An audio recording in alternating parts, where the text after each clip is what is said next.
राजा भैया की गिरफ्तारी की मांग करने वाली मृतक डीएसपी की पत्नी के आगे झुकते हुए राज्य सरकार ने सीबीआई जांच की सिफारिश कर दी है।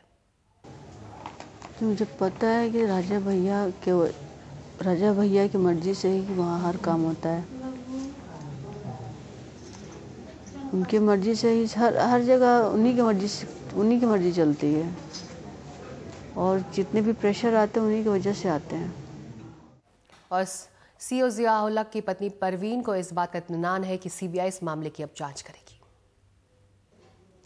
जितने मेरे डिमांड थे मैंने मुख्यमंत्री जी को कह दिया, उन्होंने मेरे डिमांड्स को मान लिया है। जो मैंने एफआईआर दर्ज की वो भी सबको पता है। इन्वेस्टिगेशंस की भी मांग उन्होंने मानी है, सीबीआई की जांच होगी। परवीन आजाद ने कहा कि उन्हें उम्मीद है कि राजा भैया जल्दी गिरफ्तार कर लिए जाएंगे। उन्होंने कहा कि जितनी चीजें इसमें लिखी है मैं उस सबको मानूंगा। उसमें वो भी बात लिखी थी राजा को भैया को अरेस्ट किया जाए। और ये पूछे जाने पर कि क्या उन्हें राजा भैया जैसे असरदार लोगों से टक्कर लेने में डर नहीं लगता, उनका जवाब साफ था। किसी के सामने मैं वैसे ही बोलूँगी। आपको ये लगता है कि मैं डरती हूँ? नहीं, मैं किसी से नहीं डरती हूँ। मैं कहीं भी, मैं यहाँ बोल सकती हूँ, जब इनिशिएट हो गया है तो हो गया। और जिया-उल हक की मौत के बाद अब उनकी पत्नी के जहन में बस उनकी हसीन यादें बची हैं। उनकी एक ही चीज़ में मिस करती हूँ, उनका पर्सनालिटी, उनकी बातें, उनका चेहरा जो बिल्कुल इनोसेंट फरिश्ता की तरह था। वो मेरे लिए सिर्फ नहीं था, वो सबके लिए था। इस गांव में एक एक इंसान से पूछ लीजिए कि जिया-उल हक कैसा था, सब यही कहेंगे।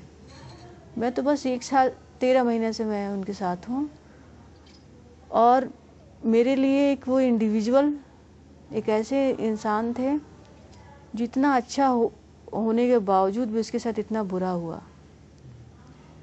इंस्पाइट ऑफ, मतलब वो मेरे पति थे, वो दूसरे नंबर पे आता है। ये नहीं कि मैं इतना ज़्यादा परेशान हूँ कि वो मेरे पति थे, नहीं, इसलिए नहीं। इसलिए मैं परेशान हूँ कि वो एक अच्छे इंसान थे, इतने नेक, इतने अच्छे इंसान, इतने स्वीट इंसान। सुखा था ना कि he is very much sweet. कभी ऊंची आवाज़ में किसी से बात नहीं करते थे, किसी से भी नहीं। इवन फॉलोवर गनर से सब जो जैसे कर देते थे, बस उससे ज़्यादा कुछ कहते नहीं थे। उनकी मौत ऐसे होती है, जो किसी को कुछ ऊंची आवाज़ में बोला ना हो, उसकी मौत ऐसे इतने बुरे ढंग से होती है।